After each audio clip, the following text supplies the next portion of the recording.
Okay, good morning. Marie says it's time to go. We got a nice cozy little crowd in here this morning, which I actually expected because the exam is still open, and I believe this is the only time this semester this will be the situation. I wanted to close it yesterday, but they wouldn't let me because they got too many exams closing. I've been through all that, so this is the only time this semester hopefully will be in this situation. So as we're going through the morning, I will not talk about the exam at all. I will not answer questions about the prior material and all that kind of stuff because the people that have already taken the exam, it would not be fair to them. Okay, so we are moving forward this morning. Interestingly, however, now this is for those of you watching on video, this is Tuesday morning at 9 o'clock. Only 20% of the class has taken the exam. Yeah, I guess on one hand you kind of say that's impressive. Look, here's the thing. And you know, I mean this as encouragement, and I presume everybody in here is well aware of this. This course is one of the new primary core courses in the College of Business, which means how you do in this course is going to dictate whether or not you get to, in large part, going to dictate whether or not you get to major in what you want to major in the College of Business. So, it's pretty important. I would really encourage you to stay on top of things, pay attention to detail, so forth and so on. So, I'm just I'm trying to help you out. That's all. So, but yeah, as of this morning, I think 211 have taken it or something like that. So about 20% of the class, only 20% of the class has taken it. And by the way, on a related note, I told you about this last time. One of the challenges in this course, one of the problems in this course with so many people is that Canvas won't calculate the statistics for me like I want it to, but it is now, so apparently it'll reach a limit and then have a meltdown and not give it to me anymore. So what I'm doing is I'm just kind of updating as I go along, and I will be able to, I'll get a good enough sample of everybody that I'll know what's going on with the questions in the exam. Okay, so I was happy to see that. Also, on another related note, be reminded, I saw I don't remember if we got an email, I don't remember where I saw this, but there's a grade issue with Canvas. The grades on Canvas are correct, but the issue is, the grades on Connect are correct, but the issue is getting the grades from Connect into Canvas, and I've got to get with the McGraw-Hill rep to untangle that. I'm going to be working on grades tomorrow. I have class all tomorrow afternoon, so I have limited time to work on it tomorrow. If I don't get it done tomorrow, I should get it done Thursday, but in any case, the grades will be done by the end of the week. Or when I say done, they'll be up to date by the end of the week, because I'm not sure when the McGraw-Hill rep is coming in. So just be aware that after I'm assuming everybody in here has already taken their exam. I really don't know, but just be aware that by Friday all of the grades should be consolidated into Canvas, and then we can move forward from that. Okay, so just a reminder on that. Okay, let's see what else. Grades, got that. Also we're going through. We're finishing up chapter 5 today. I anticipate we will start chapter 6 today. I don't know how far we'll get. We will find out. But I have the chapter 5 homework it's ready to go, and it will open up at 10:30 today. So basically after class today, and you have a week to do that. So it'll be due next Tuesday. All right. So don't forget about that. Also, a question before class came up on this one. I'm glad whoever it was that asked me this. Thank you, because I wanted to make the announcement on this.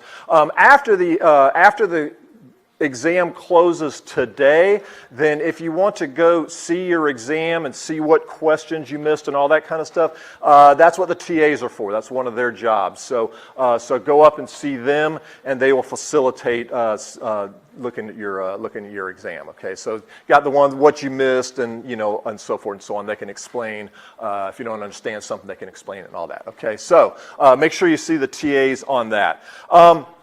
Standard announcements, be reminded, videos will be closing next Thursday at 7 a.m. Again, I had an email or something, I don't remember where I saw this because we get a lot of information, but just a reminder, the purpose of these videos, and it seems to be working well, maybe I shouldn't say that until Thursday.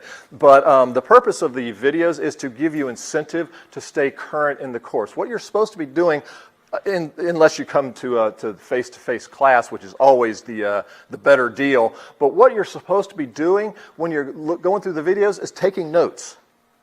Okay, that's what you're supposed to do, because when you do that, what you're doing in your mind is first of all, you're paying attention. First of all, you're paying attention. Second of all, what you're doing is you're focusing on what's important. Okay, and that's what you take notes on. Right, and that mental engagement is part of how you learn the material. Okay, it's been that way in education for centuries. Okay, so just be reminded that's what you're supposed to be doing with the videos. All right, so videos closing, TA hour. You know what the TA hours are. If you're going to contact us, make sure you email us at acg3173, not through Canvas, please. And this probably won't be an issue for another week or so, but just a reminder, the TAs are up there to help you understand the material. They're not up there to do your homework for you. Okay, and I think that's it. See, grades, videos, homework, assigned TA. I think that's it. Okay, so questions about anything other than the exam or other than prior material? If there's still something not clear on prior material, if we have time in class, we can start picking that up on Thursday. But like I say, exam's still open. 80% of the class hasn't even taken it yet. All right. So hey, for the record, and this is what 15 hours before the exam closes. For the record, I hope nobody emails me at midnight tonight and says, hey, I was over there and they didn't have a seat for me and I couldn't take the exam. What can I do?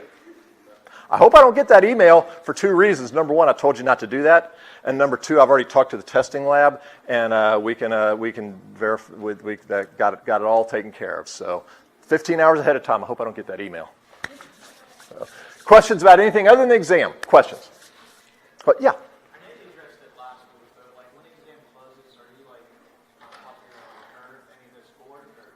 After the exam closes, I am going to look at the grades. That's primarily why I'm looking at the grades, to determine whether or not a curve is necessary. Because like I explained last time, it's a good question, is what I do with multiple choice exams is I look at the questions that were missed by more than half the class. If more than half the class is getting a question correct, then that tells me it was a good question, it was fair, the answer was on there, all that kind of stuff. If more than half the class is missing a question, then I look at that question to see whether or not to try and figure out where the problem is. Okay, is the problem with the students or is it with me?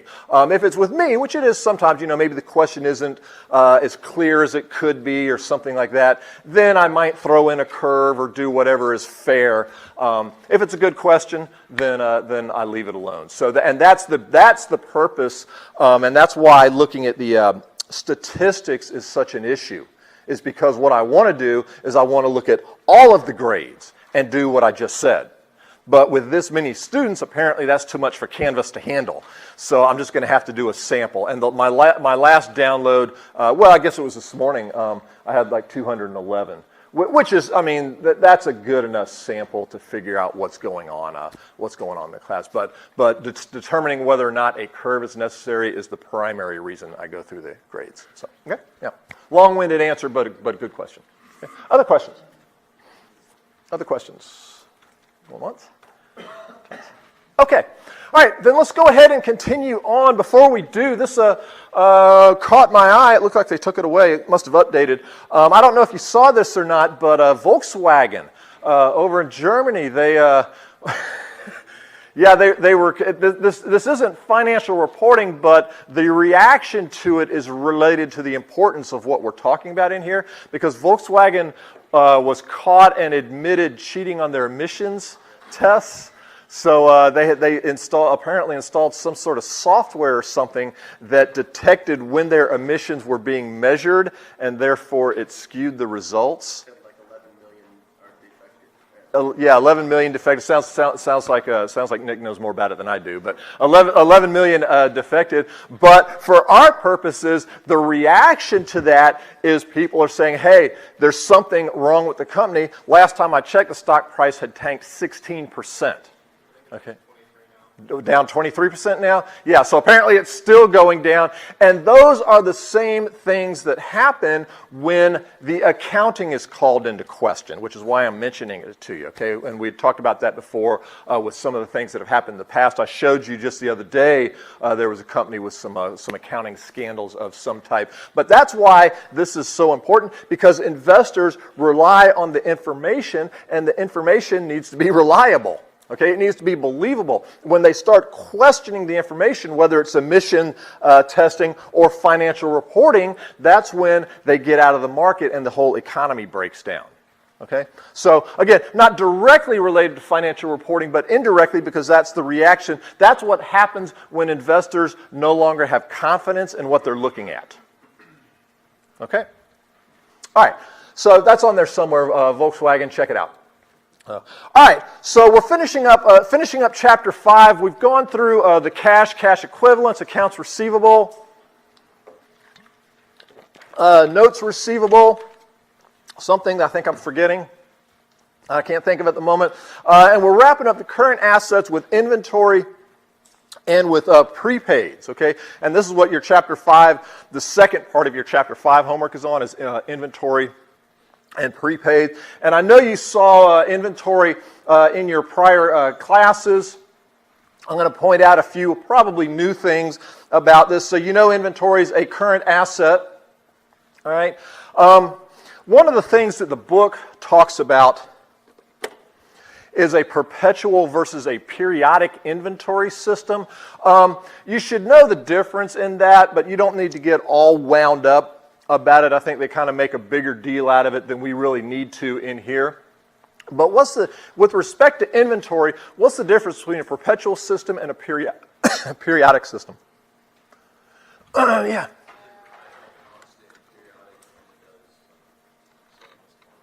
Okay. Yeah. With a perpetual inventory system, which I presume is pretty common these days with computers, is the inventory is updated as the transactions happen. Okay, so all day long, and you all have seen this. You go to Best Buy or Walmart, wherever, buy something, they scan it. Okay, well that hits the inventory right then and there. Okay, so the inventory and related cost of goods sold is updated all day long, as opposed to a periodic system where it's probably just going to be updated at the end of the month. Okay, it'll be updated at the end of the period, probably at the end of the month. And the reason I'm not getting too wound up about this is because even if they have a perpetual system, there's still going to be a periodic component to it. Okay, because under a periodic system, what's going to happen is, let's say all year long, okay, they're selling, they're buying and doing all this kind of stuff, and they're keeping records of it, but they're not adjusting their inventory. So at the end of the year, December 31st, and I spent many a January 1st, when everybody else was home nursing their hangover from New Year's Eve, I spent many a January 1st out at a client's office counting inventory. Okay, because what they do is at the end of the year, they actually go out to the warehouse and count how much inventory they have out there, and then adjust the inventory to whatever they actually have out there. Okay, so that's a periodic system. Well, what I was getting at is, even if they have a perpetual inventory system, they're still going to need to do that, because mistakes happen, theft happens, inventory can go bad, so it's no longer saleable. Okay, so things happen. So even if they have a perpetual system, I mean, how many times have you gone into a store, and said, hey, I'm looking for such and such, and they get on the computer and they say, well, it says we have one in the warehouse, but darned if I can find it. Okay, mistakes happen. So even under a perpetual, there's still going to be a periodic component where they're going to have to go out there and count it anyhow. All right, so like I said, what I wanted to point out here was that the book makes a big deal out of perpetual versus periodic system, and I'm not going to get that wound up with you about that. There is some subtle differences, particularly with LIFO versus FIFO, but I don't think I'm going to get into all that. All right, so I'm sure you have seen this before. When they purchase their inventory, I mean, kind of the cycle is when they purchase their inventory, then inventory increases, and either cash decreases if they pay cash for it, or their payables are going to go up, one of the two. All right. And then when they sell it, all right, again, perpetual versus periodic, but when they sell it, then cost of goods sold goes up, all right, which decreases inventory or income, and then inventory goes down. So this is what I was talking about a minute ago. This entry right here is that under a perpetual system, this is going to happen all day long as they're selling things. All right. Under a periodic system, they're going to make this entry once at the end of the period. Okay, so this is what I was talking about right there. Okay, yeah.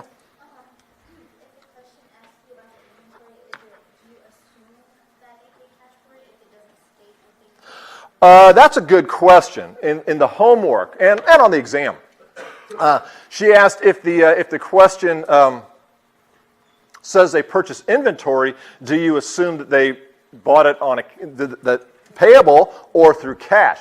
What you want to pay attention to is the words on account. Wow, we're working this morning. Okay. Yeah, well, I've been working. I was making friends with it before class.